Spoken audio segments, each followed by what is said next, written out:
sense, it's irrelevant to me, because even if they were real, like, we don't know anything about them as historical figures. Even if they weren't real, of course they weren't real. Well, like I said, it could have been the case that when the story originated, way back when it originated, that the first people that were described by the first person who generated the seeds of the Cain and Abel story were referring to actual people. But it doesn't matter, because the text is being compressed and modified over a vast span of time. Dear God, help me.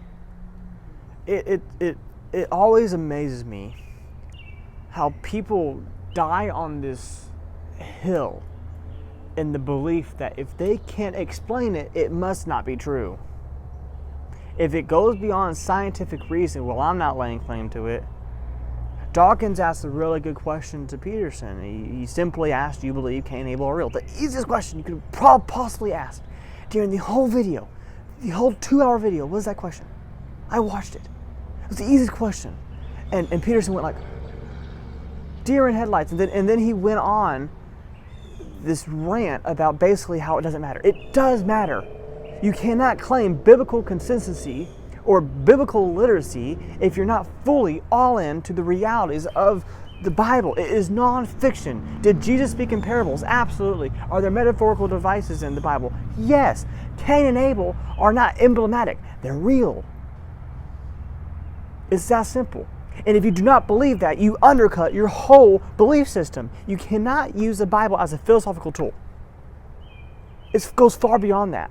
But of course, you want to seek rapport. You want to be respected. You can't be respected if you say, yes, I believe Cain and Abel are real, even though it goes beyond scientific reason. In your pomposity, you turn the Bible into a subject rather than substance. You walk away from the change that comes whenever you accept Jesus. And you walk away from all of this because you want to use scriptures to initiate your agenda, your thinking. What happened to be not wise in your own eyes?